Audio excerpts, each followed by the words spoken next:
When a major local employer closes its doors, the immediate aftermath is highly visible. The gates are padlocked, the machinery powers down, and entire communities lose their primary source of income overnight.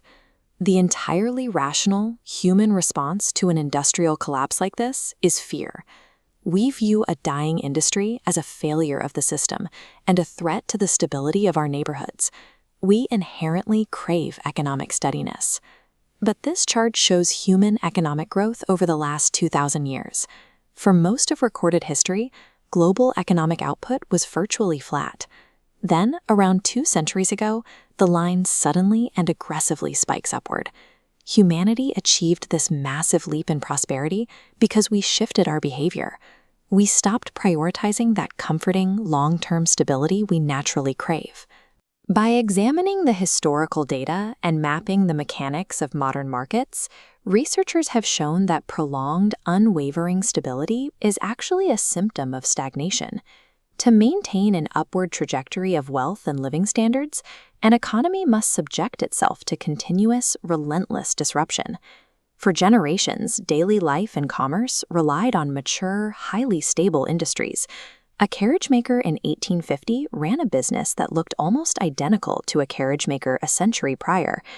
Economic historian Joel Mokyr dedicated his work to uncovering exactly what broke this long cycle of economic flatlining.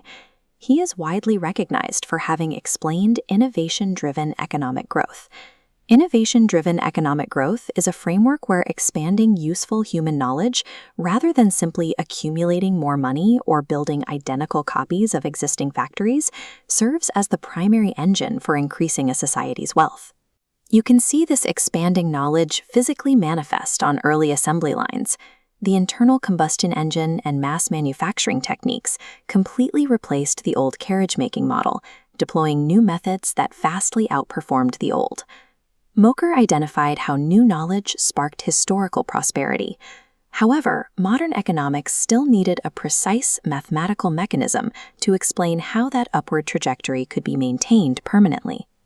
That mechanism was formalized by economists Philippe Aghion and Peter Howitt. They are recognized for having identified the prerequisites for sustained growth through technological progress. Specifically, they won accolades for the theory of sustained growth through creative destruction. Creative destruction is a concept where new, highly efficient innovations continually dismantle and replace outdated systems, preventing the market from settling into a stagnant state. Take the legacy film photography market. For decades, a few massive corporations built stable empires producing chemical film rolls and analog lenses. Then, the digital sensor arrived. This disruptive technology rapidly cannibalized the legacy market. The billions of dollars invested in chemical film factories and physical development labs became obsolete in a matter of years. This network visualization shows the actual creation phase of the theory in action. The collapse of the old analog node immediately triggers the rapid expansion of several new interconnected nodes: digital storage, photo editing software, and eventually the massive ecosystem of smartphone cameras and social media sharing. Aghion and Howitt proved that destruction is the explicit, required engine for raising the overall baseline of prosperity. Today, that cycle is accelerating. Advanced automation, robotics, and artificial intelligence are currently dismantling the stable business models of the last 20 years.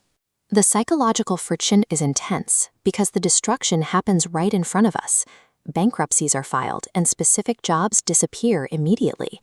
The subsequent creation, the emergence of totally new industries and adjacent markets, takes years to fully materialize and is much harder to measure in real time. The research of Mokyr, Aghion, and Howitt provides a framework for interpreting economic panic as a necessary transition phase rather than a terminal decline.